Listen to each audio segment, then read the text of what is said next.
राधे राधे। सभी भक्तों को ब्रज गोपिका की जय श्री कृष्णा, जय श्री श्याम और अहोई अष्टमी की सभी को हार्दिक शुभकामनाएं। आज हम जानेंगे कि अहोई अष्टमी पर किस तरह से पूजा की जाती है। संपूर्ण पूजा विधि आज हम जानेंगे, तो आइए देखते हैं। अहोई अष्टमी की कथा हमने अलग से अपने चैनल पर डाली हुई है। शास्त्रों के अनुसार अहोई अष्टमी का व्रत विधिव्रत करने से अहोई माता प्रसन्न होकर संतान की लंबी उम्र और मंगलमय जीवन का आशीर्वाद देती हैं।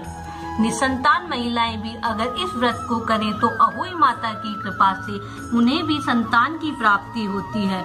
अहोई यानी अनहोनी से बचाना। किसी भी अनिष्ट या अमंगल से अपने बच्चों की रक्षा करने के लिए महिलाएं ये व्रत करती हैं। कहीं पर चांद को देखकर भी अहोई व्रत पूरा किया जाता है, पर अधिकतर जगह पर तारों की छांव में ही अर्घ देकर अहोई माँ का व्रत पूरा करते हैं। अब हम जानेंगे कि अहोई अष्टमी की पूजा की तैयारी किस प्रकार करते हैं। अहोई अष्टमी की पूजा सूर्य ढलने से पहले की जाती है। गेरू से अहोई माता का शाहू और उसके 7 पुत्रों का चित्र बनाया जाता है।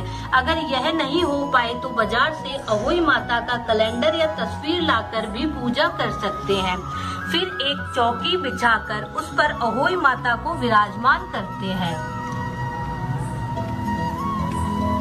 सबसे पहले हम जमीन पर एक स्वास्तिक बनाएंगे और उसके बाद एक पाटे या चौकी पर लाल कपड़ा बिछाकर उस पे अहोई माता को विराजमान करते हैं।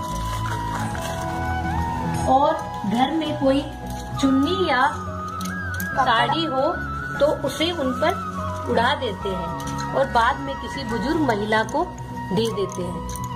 उसके बाद एक कलश भरते हैं, उसमें कुछ अनाज और पैसे डालते हैं। उसके नीचे थोड़ा सा अनाज रख दिया जाता है। उसके ऊपर उस कलश को जमा देते हैं। उसके बाद जो करवा चौथ में करवा हम उपयोग में लेते हैं उसे भी भरते हैं, वो शुभ माना जाता है।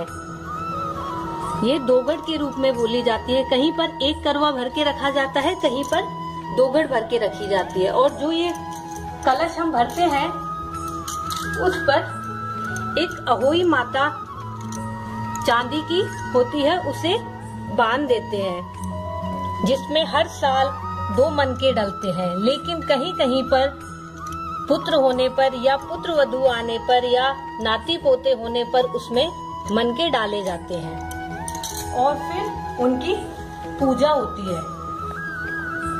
करवे के ऊपर जो ढकना होता है उसके ऊपर भी हम स्वास्तिक बनाते हैं और फिर उसमें कुछ चावल के दाने रखकर कुछ फल रख देते हैं, जैसे सिंगाड़े सेब जो भी हो। और जो ये कलश होता है ये छोटी दिवाली तक ऐसे ही रखा जाता है और छोटी दिवाली वाले दिन उसे रूप चौदस भी बोलते हैं। इस पानी से सारे घर में छिड़काव लगाते हैं और बच्चे तथा बड़े इस पानी को मिलाकर स्नान भी करते हैं। कहते हैं ऐसा करने से घर में बरकत आती है और लक्ष्मी माता रूपवान तथा धनवान बनाती हैं। अहोई माँ के आगे एक दीपक जलाते हैं और उसके नीचे भी कुछ अनाज, गेहूं या चावल रख के उनके आगे दीपक रख देते हैं। उसके बाद उनके तिलक लगाते हैं।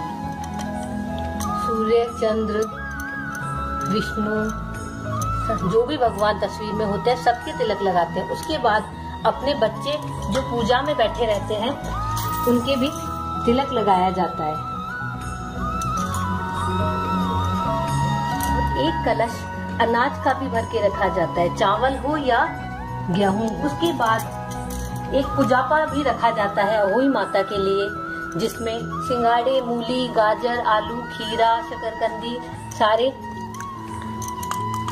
भोग में उनके 8 पूरी, 8 पुए और हलवे का भोग लगाया जाता है और खीर का भी भोग लगाया जाता है। बोलो अहोई माता की जय। और अहोई माता की कथा सुनी जाती है।